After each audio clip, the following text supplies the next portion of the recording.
आप देख रहे हैं और मैं हूं आपके साथ स्वाति आर्य। स्वागत है आप सभी का बुलेटिन में। बुलेटिन की शुरुआत करेंगे उन्नाव रेप केस में कुलदीप सिंह सेंगर को सुप्रीम कोर्ट से बड़ा झटका लगा है। सुप्रीम कोर्ट ने दिल्ली हाई कोर्ट के जमानत आदेश पर फिलहाल ब्रेक लगा दिया है। इसके बाद सेंगर को फिलहाल राहत नहीं मिलेगी और वो जेल से बाहर नहीं आ सकेगा।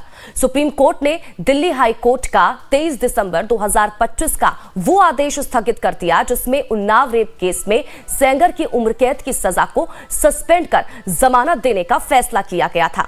आपको बता दें कि इस दौरान chief justice Suryakant, justice JK. Maheshwari और जस्टिस ऑगस्टीन जॉर्ज मसीह की वेकेशन बेंच ने सेंगर को नोटिस जारी कर हाई कोर्ट के आदेश को चुनौती देने वाली सीबीआई की याचिका पर उनका जवाब मांगा है। सीबीआई की ओर से पेश हुए सॉलिसिटर जनरल तुषार मेहता ने बेंच से हाई कोर्ट के आदेश पर रोक लगाने का आग्रह किया। बेंच ने कहा कि वो इस मामले की जांच करेगी क्योंकि इस पर विचार करने की जरूरत है। उसने कहा कि हाई कोर्ट के 23 दिसंबर के आदेश के बाद सेंगर को हिरासत से रिहा नहीं किया जाएगा। बेंच ने कहा कि इस मामले में कानून के अहम सवाल उठते हैं और मामले की सुनवाई अब 4 हफ्ते बाद तय की गई है। तो आपको बता दें कि उन्नाव रेप केस में अब कुछ महत्वपूर्ण जो पॉइंट्स हैं वो भी लगातार आप तक पहुंचा रहे हैं। सुप्रीम कोर्ट में सीबीआई की जो दलीलें रही वो क्या कुछ रही, देखिए सीबीआई ने सेंगर की बेल का विरोध किया। इस दौरान ये नाबालिग से रेप का मामला है, ये इस दौरान सीबीआई की तरफ से कहा गया। उन्होंने कहा रखी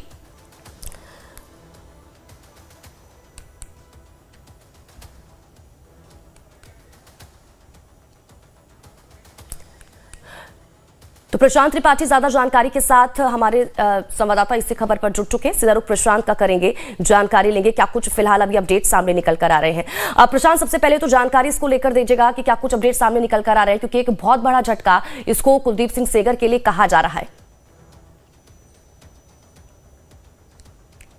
बिल्कुल, देखिए जो याचिका दायर करने वाले लोग थे, जो पीड़ित पक्ष से पेश हुए थे, वो एडवोकेट्स हमारे साथ लोग हैं। सर, ये बताइए कि आप लोगों ने क्या दलील रखी थी, जिन दलीलों से प्रभावित होकर सुप्रीम कोर्ट ने जो फैसला था उसको हाई कोर्ट के फैसले को पलट दिया? देखिए, ऐसा इसमें मेन दलील तो सीबीआई की तरफ से रखी गई थी। दो solicitor general of India Tushar Mehta साहब हैं, उनकी दलील सबसे पहले रखी गई थी। तो उन्होंने ये बात कही कि एक तो पब्लिक सर्वेंट एमपी एमएलए को माना जाना चाहिए, नंबर 1। दूसरी दलील ये थी कि हाई कोर्ट ने अपने ऑर्डर में जो पर्टिकुलर पेयर नंबर 22 से 24 है, उसमें ये लिखा है कि हम इस केस को पॉक्सो के एंगल से इसको विचार करेंगे, आईपीसी में 376 के एंगल से विचार नहीं करेंगे। इस बात की दलील में रखी गई। तो सुप्रीम कोर्ट का कहना यह था भाई ये तो गलत हुआ, इस तरीके से आपको इसमें 376 में सजा सुनाई गई है, तो 376 के एंगल से जो प्रोविजन है उसको भी ध्यान रखना पड़ेगा। दूसरी बात ये थी। तीसरी बात इसमें यह भी थी कि सुप्रीम कोर्ट का कहना, जो सीबीआई के एडवोकेट थे तुषार मेहता साहब, उन्होंने इसमें यह भी कहा कि हमें इसमें जो परिभाषा लेनी होगी एमपी एमएलए की, वो परिभाषा हमें एक ब्रॉड सेंस में लेनी पड़ेगी। ऐसा नहीं है कि हम जो पॉक्सो एक्ट के एंगल से जो दूसरा एक्ट पीसी एक्ट के एंगल से परिभाषा लें। तो इसमें सेक्शन 2 का उन्होंने जिक्र किया और सेक्शन 2 का जिक्र किया। इस उन्होंने कहा कि और सेक्शन 42 का जिक्र किया पॉक्सो एक्ट का, कि दोनों सेक्शन को पढ़ने के बाद में उनका कहना यह था कि इसमें निश्चित रूप से एमपी एमएलए पब्लिक सर्वेंट होते हैं, और पब्लिक सर्वेंट अगर होते हैं तो उस स्थिति में जो सजा होती है वो पॉक्सो में या आईपीसी के 376 रेप के तहत वो लाइफ के साथ साथ रिमाइंडर टू लाइफ तक चली जाती है। उनका कहना एक ये भी था कि इसमें वैसे भी जो एक पर्टिकुलर सेक्शन है हमारे यहाँ 376 उन्होंने 376(2) का जिक्र किया। उन्होंने कहा कि मैं अपने दर्शकों को समझाते चलूं कि पॉक्सो एक्ट मींस नाबालिग बच्ची के साथ दुष्कर्म या कुकर्म, और 376 और 370 का मतलब कि बालिग है। नहीं। पॉक्सो एक्ट का मतलब यह है कि 18 साल से नीचे की जो लड़की है, ये लड़का दोनों पर लागू होता है। वो पॉक्सो लड़के व्यक्ति भी हो सकता है। पॉक्सो एक्ट का मतलब ये है कि जो 18 साल से नीचे की लड़की या लड़के हैं उनके साथ कोई भी सेक्सुअल असॉल्ट या ऑफेंस करना वो अपराध है। और आईपीसी के 376 के तहत बच्चे 18 साल से नीचे 18 साल से ऊपर दोनों पे लगता है वो। एक बात और समझाइए सर कि सेंगर की तरफ से जो वकील पेश हुए थे उन्होंने क्या दलीलें ऐसी रखी जो कोर्ट को पसंद नहीं आई है और तब नहीं दिखा? ऐसा है, उन्होंने उन्होंने दलील रखने की कोशिश की, लेकिन मुझे लगता है कि सुप्रीम कोर्ट उनको ज़्यादा सुनना भी नहीं चाहते थे, मतलब है ना।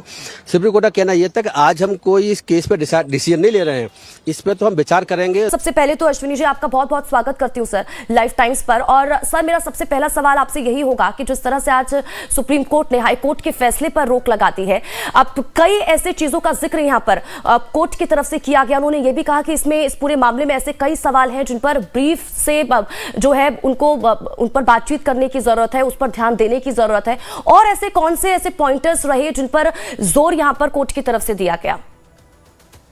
देखिए, सबसे पहला इंपॉर्टेंट फैक्टर यह है कि कुलदीप सेंगर को ट्रायल कोर्ट ने दोषी माना और इसी वजह से 20 वर्ष की सजा सुनाई। अब हाई कोर्ट में जब अपील में गए तो हाई कोर्ट ने पहला पब्लिक सर्वेंट की डिफिनीशन का जो उन्होंने कहा कि जो पॉक्सो एक्ट है, पॉक्सो एक्ट में पब्लिक सर्वेंट की डिफिनीशन नहीं दी गई है, लेकिन इस केस में जो सजा दी गई है वो सजा पब्लिक सर्वेंट की डिफिनीशन को मानते हुए दी गई है। कोर्ट ने दो बातें कही, हाई कोर्ट ने खासतौर से अपने जो ऑर्डर में जब उन्होंने सजा पर रोक लगाई। पहला कहा कि 7.5 साल के आसपास ये इसका इनकार्सरेशन जो है हो चुका है, मैंने 7.5 साल के आसपास ये सजा काट चुका है कुलदीप सेंगर। नंबर 2 कहा कि जो पब्लिक सर्वेंट की डिफिनीशन है वो पॉक्सो एक्ट में नहीं दी गई है और इसलिए पब्लिक सर्वेंट मान करके कि वो डोमिनेंट पोजीशन में है उसको सजा देना वो उचित नहीं है। तीसरा कहा हम अपील की सुनवाई करेंगे। अब उसके बाद जो सीबीआई है, सीबीआई सुप्रीम कोर्ट में आई। सीबीआई ने अपनी दलील में एक बात ये कही कि पब्लिक सर्वेंट की जो डिफिनीशन वो बड़ी वाइडर स्कोप में है और कोई भी व्यक्ति जो डोमिनेंट पोजीशन में है खासतौर से वो पब्लिक सर्वेंट की डिफिनीशन में आएगा। और एमपी एमएलएस पब्लिक सर्वेंट की डिफिनीशन में इंडियन पिनल कोड में या पॉक्सो एक्ट के तहत नहीं आते हैं, लेकिन अगर हम prevention of corruption act, corruption के मैटर्स देखें उसमें आते हैं। अब यहां सबसे बड़ा ये जो ऑर्डर है सुप्रीम कोर्ट का आने वाले दिनों में एक नजीर की तरह इसलिए पेश किया जाएगा कि MP MLAs public servant Indian penal code में नहीं डिफाइंड है और इसलिए वो उसका बेनिफिट लेते हुए देखेंगे। आप तो पार्लियामेंट भी जाते हैं, उनको सजा हो जाती है, उनको किसी केस में अगर वो मुकदमा चल रहा है तो सीट पर चुनाव भी लड़ते हैं।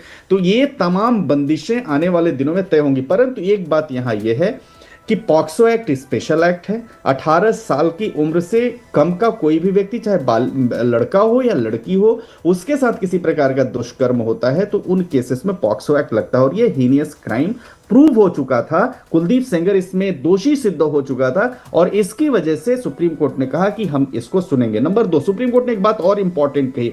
सुप्रीम कोर्ट ने कहा कि हमें दूसरी पार्टी को सुनना है, दूसरी पार्टी माने कुलदीप सेंगर को सुनना है। सुनने के साथ सुप्रीम कोर्ट ने कहा कि ये बड़ा वैलिड और लीगल क्वेश्चन यहां पर रेज हुआ है, सब्सटैंशियल क्वेश्चन ऑफ लॉ है, इसलिए हम सुनेंगे। और तीसरी बात यह भी कहा कि नॉर्मल एक केसेस में हाई कोर्ट जो है ट्रायल कोर्ट के और हाई कोर्ट के बेल देने के फैसले पर रोक नहीं लगाती है, लेकिन ये एक केस ऐसा है जिस केस में हमें चूंकि बड़े सारे इश्यूज को डिसाइड करना है और इसलिए भी कि कुलदीप सेंगर अभी दूसरे केस में जेल में हैं और इसलिए हम इस फैसले हाई कोर्ट के फैसले पर रोक लगाते हैं। अब आने वाले दिनों में तय होगा कि जो सजा स्थगित हुई है हाई कोर्ट की वो ऑर्डर क्वैश होगा कि नहीं होगा। लेकिन अभी भी एक बात और है कि हाई कोर्ट में अपील पेंडिंग है और हाई कोर्ट अपील की सुनवाई आने वाले दिनों में करेगी। तब तय होगा कि हाई कोर्ट कुलदीप सेंगर को दोषी मानती है कि नहीं। लेकिन ट्रायल कोर्ट की नजर में, ट्रायल कोर्ट के ऑर्डर पे कुलदीप सेंगर अभी दोषी है। बिल्कुल। अच्छा अब सर ये भी जरा समझाइएगा, क्योंकि यहाँ पे पॉक्सो का भी जिस तरह से जिक्र किया गया है, इसमें आगे अगर हम सजा की बात करें तो कितनी सजा यहाँ पर हो सकती है आरोपी को जो दोषी होता है? क्योंकि या तो कई कहा जाता है कि 20 साल तक की सजा होती है और उसे पूर्ता उम्र भी बढ़ाया जा सकता है। देखिए, आज जो सीबीआई की दलील थी उसमें बायोलॉजिकल जो माने 20 वर्ष कंप्लीट सजा भुगतने की बात पर दलील दी गई। लेकिन नॉर्मल केसेस में होता क्या है कि दिन और रात दोनों चीजें होती है, रेमिशन का पीरियड होता है, किसी का गुड कंडक्ट होता है, वो सारी चीजें उसमें जोड़ी जाती हैं, वो देखी जाती हैं। जैसे मर्डर केसेस में, कई केसेस में रेमिशन पर बाहर आने के लिए 14 साल की सजा अगर भुगत ली, 14 साल के बाद रेमिशन के लिए अप्लाई कर सकते हैं और अगर उसका कंडक्ट जेल के अंदर सही है, बाहर आकर वो किसी प्रकार का और कोई ऑफेंस नहीं करेगा, समाज के लिए कोई खतरा नहीं बनेगा, तो इन फैक्टर्स के बाद कोर्ट हमेशा कोशिश करती है कि रेमिशन पर, और सरकार कोशिश करती है कि रेमिशन पर उसको छोड़े। ये केस थोड़ा अलग इसलिए है कि कुलदीप सेंगर डोमिनेंट पोजीशन में रहा, दूसरा कुलदीप सेंगर के अपने फॉलोअर्स हैं, तीसरा एक पॉलिटिकल पार्टी से जुड़ा हुआ सिटिंग एमएलए था, चौथा उस एरिया के जो लोग हैं वो लोग पीड़िता या उसके परिवार को हार्म भी पहुंचा सकते थे। क्योंकि याद करिए 2017 में जब यह मैटर उन्नाव से वापस ट्रायल को दिल्ली शिफ्ट किया गया था जस्टिस रंजन गोगोई के बेंच के द्वारा, तो उस समय सीबीआई को देते हुए इस केस को यह कहा गया था कि पीड़िता और उसके परिवार को किसी प्रकार का हार्म नहीं पहुंचना चाहिए। और यही बात आज भी हाई कोर्ट ने भी यही बात कही, ट्रायल कोर्ट ने भी यही बात कही, सुप्रीम कोर्ट ने भी यही बात कही। अब आने वाले दिनों में ये तय होगा कि ट्रायल कोर्ट का जो फैसला है कितना उचित है, कितना सही है। हाई कोर्ट ट्रायल कोर्ट के फैसले को सही मानती है या नहीं मानती है। कई बार केसेस में होता है कि दो कोर्टों की कन्विक्शन के बाद हाई कोर्ट एक्विटल कर देता है, सुप्रीम कोर्ट एक्विटल कर देता है। कई बार दो कोर्टों के एक्विटल के बाद सुप्रीम कोर्ट उसमें कन्विक्शन कर देता है। तो ये अदालतों के विजडम पर और उस समय जो सुनवाई हो रही है वो उस पर डिपेंड करता है कौन कौन से तथ्यों को लिया जाता है, कौन से नहीं। लेकिन आज ये बात जरूर तय है कि जो नई परिभाषा पब्लिक सर्वेंट की होगी, एक उस पर, और दूसरा ऐसे केसेस में सजा को सस्पेंड करना कोर्ट की नजरों में बड़ा सीरियस माना जाता है और इसीलिए सुप्रीम कोर्ट ने इस पे स्टे दिया। बिल्कुल। अच्छा, आप सर इस बात को भी समझाइएगा, क्योंकि इससे पहले अगर हम हाई कोर्ट के फैसले की बात करें, जो आदेश उनकी तरफ से दिया गया था, उसके बाद लगातार इसको लेकर चर्चा की जा रही थी कि इस तरह के मामले में जब हाई कोर्ट की तरफ से यहाँ पर जमानत दे दी जाती है तो जस्टिस पर सवाल यहाँ पर खड़े हो जाते हैं। हालांकि आज भी इस बात का जिक्र किया गया कि कोर्ट के अंदर कि कई ऐसे महत्वपूर्ण पॉइंट्स थे जिसको नजरअंदाज किया गया उस दौरान। देखिए, जज के ऊपर आरोप लगाना, लॉयर के ऊपर आरोप लगाना, ये सब बेबुनियाद बातें हैं। और ये कहना कि पैसे को, जजमेंट को खरीदा गया, ये सब बेबुनियाद बातें, इन बातों का कोई मतलब नहीं है। दूसरा, अदालत का फैसला पब्लिक सेंटीमेंट से चलने के बजाय अदालत का फैसला हर केस के तथ्यों के ऊपर चलता है। और तीसरी बात यह है कि जो पब्लिक सेंटीमेंट्स, पब्लिक माहौल बनाने की कोशिश होती है, होता है, उससे अदालत की प्रक्रिया पर फर्क नहीं पड़ता। हाँ, ये बात यहां जरूर है कि इस केस में आपको यह मानना पड़ेगा कि कुलदीप सेंगर को ट्रायल कोर्ट ने सजा दी थी। यानी कुलदीप सेंगर आज भी दोषी है, छूट भी जाता, बाहर आ भी जाता जमानत पर, तब भी वो दोषी होता। जब तक कि फाइनली उसका एक्विटल नहीं होता तब तक वो दोषी होता। अब हाई कोर्ट ने 3 महत्वपूर्ण बिंदुओं को देखते हुए एक बात ये भी कही कि 15 लाख की आपको श्योरिटी देनी पड़ेगी। उसके अलावा 5 किलोमीटर के रेडियस में आपका कोई व्यक्ति उसको नहीं रहेगा, थ्रेटन नहीं करेगा, अगर होता है तो आपकी बेल कैंसिल हो जाएगी। और ये एक बात ये भी थी कि हम अपील की सुनवाई करेंगे। अब सुप्रीम कोर्ट या तो हाई कोर्ट को कहे कि जल्दी से आप सुनवाई करो, या सुप्रीम कोर्ट कहेगा कि ठीक है, हाई कोर्ट अपना काम करेगा, तब तक ये बाहर नहीं आएगा, या सुप्रीम कोर्ट कहेगा कि नहीं, पब्लिक सर्वेंट है या नहीं है, कोर्ट इस डिफिनीशन को एक्सेप्ट करेगा कि नहीं करेगा। ये सब बातें आने वाले तय होंगी। लेकिन अभी एक बात जो है वो तय हो चुकी है कि हाई कोर्ट का जो फैसला है, वो हाई कोर्ट का फैसला सजा स्थगित करने का, वो सुप्रीम कोर्ट ने स्टे कर दिया। कुलदीप सेंगर बाहर नहीं आएगा जेल के। Over to you. ठीक है सर। अश्विनी सर, मैं लौटती हूँ आपके पास। इस बीच अपने दर्शकों को यह भी सुनवा देते हैं कि आज सुप्रीम कोर्ट की तरफ से जो फैसला सुनाया गया है, उसके बाद जो पीड़ित परिवार का, जो पीड़िता का वकील है, उनकी तरफ से क्या कुछ कहा गया। बच्ची जो थी और इसका परिवार मुझसे मुझसे ये रोज पूछ रहा था कि क्या अब हम अगले 5 मिनट जिंदा रहेंगे या नहीं रहेंगे। अब कम से कम मैं इन्हें ये बता सकता हूँ कि आपके पास अभी बहुत छोटी सी रिलीफ मिली है। बिल्कुल हमें इसको विक्ट्री नहीं कहना चाहिए, मैं इसको विक्ट्री नहीं कह रहा हूँ, ये विक्ट्री नहीं है, ये एक छोटा सा सांस लेने का मौका विक्टिम और उसको परिवार को मिला है। इसके अलावा इस फैसले को मैं कुछ भी नहीं देख सकता, क्योंकि जो सीबीआई ने जो स्टैंड लिया है, जो हमें डर था वही किया उन्होंने। बहुत लिमिटेड पॉइंट पे स्टैंड लिया है उन्होंने, और जो हमारे सबसे मजबूत ग्राउंड थे उनको रेज ही नहीं किया, जो जजमेंट में भी मौजूद है। और अगर सीबीआई के पास तो हमारी रिटर्न सबमिशन भी मौजूद थी ना, जो हमने हाईकोर्ट में फाइल की थी, ना उन्होंने हमसे कंसल्ट किया ताकि हम उनकी पिटीशन बेहतर बनाने की कोशिश करते, ना उन्होंने हमें पार्टी बनाया, और कोशिश ये की कि हमें लास्ट मोमेंट तक उनकी जो एसएलपी फाइल है वो भी ना मिला। तब आज भी, लेकिन मैंने आपको पहले भी कहा है, इस बच्ची और इसके परिवार के खिलाफ इतने ज्यादा अत्याचार हुए हैं, इतने ज्यादा सबूत मौजूद हैं कि अगर इतनी सी भी बात की जाएगी ना, तो कोई भी जज, कोई भी अदालत इस बच्ची के ही पक्ष में फैसला देगी। तो पीड़िता के वकील को आप लोग सुन रहे थे। अब हमारे साथ गेस्ट लगातार जुड़े हुए हैं, अश्विनी सर हैं। अब अश्विनी सर, मैं फिर से आपके पास आना चाहूंगी।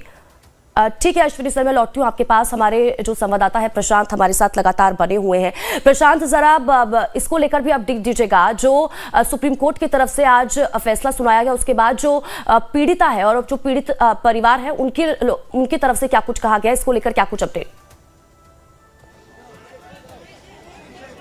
देखिए, अभी जस्ट मेरे सामने ही पीड़ित परिवार है जो अंदर गया है, और जाहिर है पीड़ित परिवार ने इस फैसले पे, वो माँ देख सकते हैं कि जो पीड़िता की माँ है वो यहाँ पे जा रही है, पुलिस इनको ले जा रही है। क्योंकि अभी तक ये मीडिया से बात कर रहे थे और बता रहे थे कि जाहिर है जो सुप्रीम कोर्ट का फैसला आया है वो काफी सही है और उससे वो खुश है। फिलहाल देख सकते हैं ये दिल्ली पुलिस की गाड़ी में इनको बिठाया जा रहा है और यहाँ से सुरक्षित इनको भेजा जाएगा। और ये देख सकते हैं आपकी माँ और जो पीड़िता है उनको, ये लाल साड़ी आपको दिख रहा होगा, और इनको जो है पुलिस सुरक्षित बिठा के जहाँ पे ये रहते हैं इनको छोड़ा जाएगा।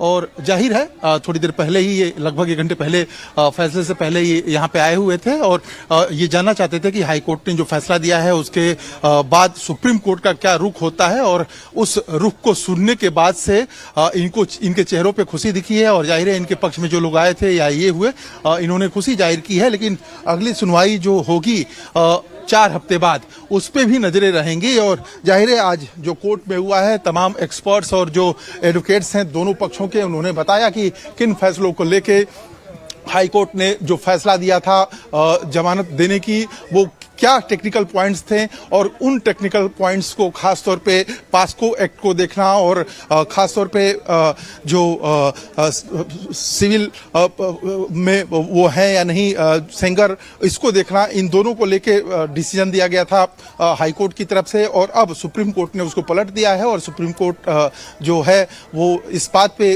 अडिग है कि जो फैसला हाई कोर्ट की तरफ से था वो सही नहीं था। तो जाहिर है समझ सकते हैं कि एक सुकून देने वाला फैसला पीड़ित पक्ष को आया है और इस फैसले के बाद से उन्होंने खुशी जाहिर की है। और कहीं ना कहीं प्रशांत, ये कहा जा सकता है क्योंकि हाईकोर्ट की तरफ से जो फैसला सुनाया गया था उसके बाद लगातार पीड़िता की अगर हम बात करें, उनके परिवार वालों की बात करें, लगातार वो सुरक्षा को लेकर सवाल खड़े कर रहे थे। अब उनकी तरफ से प्रदर्शन भी किया गया, हमने देखा कि सड़कों पर उतरकर किस तरह से वो प्रदर्शन करते हुए नजर आई। आज कहीं ना कहीं इस चीज में भी एक राहत ये देने वाली बात है, क्योंकि हम उनके वकील को भी सुन रहे थे, वो भी इसी चीज का, इस पॉइंट का जिक्र करते हुए नजर आए, क्योंकि सुरक्षा को लेकर लगातार सवाल खड़े किए जा रहे थे। बिल्कुल, देखिए सुरक्षा को लेकर सवाल खड़े किए जा रहे थे और जाहिर है ये फैसला आने के बाद से जो है, योगिता मैम हम जरा आपसे बात करेंगे, आप लाइव हैं, ये जो फैसला आया है कैसे देखती हैं आप? सत्यमेव जयते, ये सच की जीत हुई है और ये होना ही था, क्योंकि सच को दबाया जा सकता है बट छुपाया नहीं जा सकता, और ये बहुत जरूरी था हमारे देश की बाकी बेटियों के लिए भी आवाज बनना। और इस पीड़िता ने अपनी लड़ाई लड़ी, उसकी वजह से बाकी महिलाओं को एक मनोबल बढ़ेगा कि हाँ, अगर हमारे साथ अन्याय होता है तो हमें ये लड़ाई लड़नी है। ओके, सुरक्षा को लेकर सवाल खड़े कर रहे थे पीड़ित पक्ष जो है, अब लगता है कि पुलिस अपने साथ ले गई है और सिक्योर रहेंगे वो? उनको उनके पास सुरक्षा है, पीड़िता के पास अभी उनके आसपास के लोगों की सुरक्षा का इम्पोर्टेंस है, तो उसके लिए शायद हम लोग अप्लाई करेंगे। चलिए, जाहिर है सुरक्षा के लिए और अप्लाई करेंगे। मुमताज जी हमारे साथ हैं, कैसे देखती हैं इस फैसले को आप? देखिए, एक इंटरिम रिलीफ मैं कहूंगी, जाहिर है खुशी है बिल्कुल, लेकिन अभी बच्ची के लिए संघर्ष लंबा है और फाइनली हम चाहते हैं कि उसको, जितनी उसने, मतलब जो पीड़िता है, इतना ज्यादा उसने सफर किया है, तो फाइनली उसको जस्टिस मिलेगी आगे जाके सुप्रीम कोर्ट से। 4 हफ्ते बाद दोबारा से सुनवाई होगी। कोर्ट ने फिलहाल तो ये बरकरार रखा है, लेकिन लगता है कि जो फैसला है वही फैसला दोबारा से आने वाला है। तभी तो मैंने कहा कि संघर्ष अभी लंबा, ये तो एक इंटरिम रिलीफ मिली है और उम्मीद तो बिल्कुल रखेंगे, प्रेशर हम लोग बना के रखेंगे, पूरे देश की नजर इस केस पे है और अब सुप्रीम कोर्ट के हाथ में है कि इस बच्ची को न्याय दे। चलिए, जाहिर है सुप्रीम कोर्ट के हाथ में है इस बच्ची का क्या होगा, क्या निर्णय आएगा। लेकिन जो उसके पक्ष के लोग हैं, जो उसके लिए प्रदर्शन कर रहे थे, आज का जो सुप्रीम कोर्ट का फैसला था उससे कहीं कहीं ये लोग खुशी जाहिर करते हुए नजर आए हैं। इनका साफ तौर पे कहना है कि जो डिसीजन और जो सीबीआई ने अपनी दलीलें रखी हैं वो काफी मेच्योर थी, वो इतनी मेच्योर थी कि सुप्रीम कोर्ट उससे काफी खुश हुआ और उनको लगा कि ये बातें जो हैं ग्राउंड पे उतरती हैं। जबकि सेंगर की तरफ से जो बातें रखी गई थी वो पूरी तरह से तो नहीं सुनी गई, लेकिन ये जरूर कहा गया कि अगली डेट पे आपसे सुनवाई हम करेंगे, आपकी दलीलें भी सुनेंगी और जाहिर है 4 हफ्ते बाद का समय दे दिया गया है। तो फिलहाल आप ये कह सकते हैं कि पीड़ित पक्ष जो है वो इस सुनवाई की डेट पर खुश होकर यहाँ से गया है, लेकिन अगली सुनवाई होनी है, उस समय तय होगा कि फाइनल डिसीजन क्या इस पूरे केस का रहना है। जी श्वेता। चलिए ठीक है प्रशांत, आप